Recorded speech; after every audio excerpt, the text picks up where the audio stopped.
throat special effects Halloween makeup tutorial, because being a pirate is a dangerous life. If you would like to see the original pirate makeup look that I did, please check the description box and I will link it down below for you guys, as well as the inspo from the original makeup look that I did. Anyways, let's get started. Note to self, make sure your hair is more tied back because my hair got really tangled in this look. Using the Ben Nye liquid latex, I'm applying it across basically my whole neck. As you can see, I would say about 2 fingers wide, but you could make it thinner, as I think it would have been a little too thick at the end. In my opinion, mine was a little too thick, so mine kind of goes from almost from ear to ear. Then I'm applying a thin layer of tissue over the liquid latex, and then as you can see, sort of folding it over to get it to be the same width as it was before, and then I'm covering it again with the liquid latex. On the edges I also sort of pulled off some tissue just so it wasn't so long and didn't wrap around my neck so much. And as you can tell, I got sick of my hair being in the way, so I had to tie it back with my scarf, although I still did get quite a bit of hair in the liquid latex and the tissue, which was super annoying. Then while the liquid latex was still tacky, I applied another layer of tissue over the top. As you can see, it's getting quite thick now, but you do want to have quite a thick effect because it needs to be able to show a really nice gaping cut, I guess. And then of course I'm applying the liquid latex over the top. And yes, for some reason I am talking to myself, so I'm not sure what I was talking about, but you know, just going with it.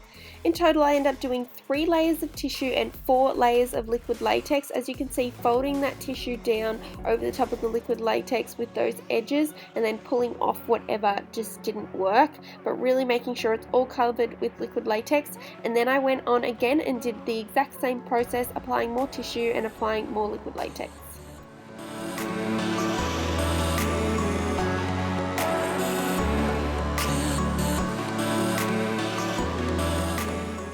Then I let those layers dry a little bit, as you can see, feeling for the tackiness. I did let it dry for a few minutes, but not for too long. So I grabbed these small silver scissors. They're slightly bigger than ones I've used previously, and starting from one side, I started just cutting and lifting the liquid latex from directly the center of the, from the tissue, directly in the center.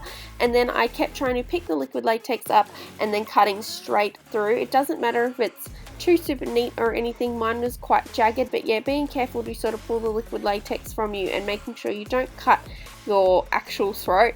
Of course, be super careful. I always have a disclaimer with these to be careful. And then you want to be able to see your skin underneath when you are finished. To set the liquid latex, I grabbed my Maybelline Loose Translucent powder and just any old brush and applied that over the top of the latex just to take away all that extra tackiness. And then I used my foundation that I used on my face, being MAC Studio Fix Fluid, and this Sigma contour brush because it was easy to apply, and applied that over the top of the liquid latex, obviously trying to blend it in and make it more look like my skin tone before going ahead with the cut. I saw a video that used this dark salmon blush kind of colour, which I got from Sigma Wildflower palette, and was applied into the wound to get it started, although I don't think it actually made much of a difference, so you could probably skip this step entirely.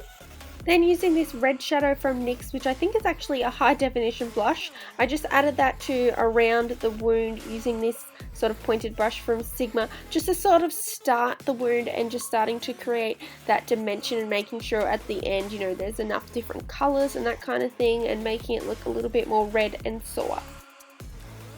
Now using my favourite, the Montmartre Black Face Paint, which looks red from mixing, and then also the Anastasia Beverly Hills Liquid Lipstick in Heathers, which I love mixing these two together. And I'm using a flat concealer brush and applying the mixture directly onto my skin in between the liquid latex, as you can see, to make sure you get and then make sure you also get underneath the liquid latex where there is kind of like a flap or a gap, because you don't want there to be any of your regular skin visible after you have sort of finished, and you need to really get underneath there. As you can see, I sort of have a gaping bit of liquid latex.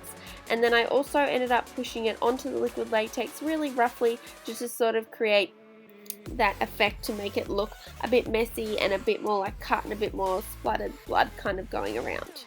I grabbed Maybelline Vivid Matte Liquid Lipstick in Rebel Red, and I always like applying that as well, which I use the same brush to make it a little bit more red and a little bit more bloody, because the other two colours can make it look really like a deep burgundy browny colour. So just applying that into the wound and then also onto the liquid latex as well. Obviously I decided it wasn't enough, because I grabbed the direct applicator from the Vivid Matte Liquid Lipstick from Maybelline and just started really pushing it in and applying it all through the cut up under the liquid latex and then also onto the liquid latex as well before blending that in. Now onto my favourite part, the Mehron coagulated blood. Gonna make it look extra gory. I'm using the actual applicator, as you can see, which is dripping everywhere, into the direct wound and sort of applying it, because we do want to get those natural drip effects, and we also want to really fill that up and make it look really thick, because obviously if you're showing your neck, it's going to look not very good on the inside if you've cut your neck. So really laying that up and putting as much product as you can inside the wound and underneath the liquid latex, as well as I've been doing with everything else.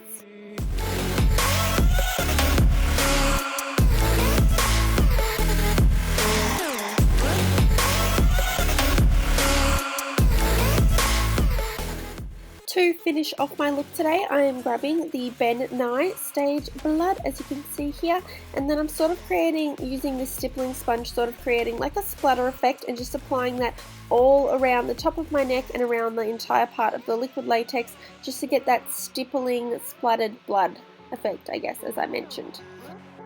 And then I also grabbed my favourite blood from the $2 shop, and I started like pouring that into the wound, sort of to create those dripping effects, because I did want it to look like blood had been dripping from there. So I sort of poured little bits in, and as you can see, sort of dripping it down.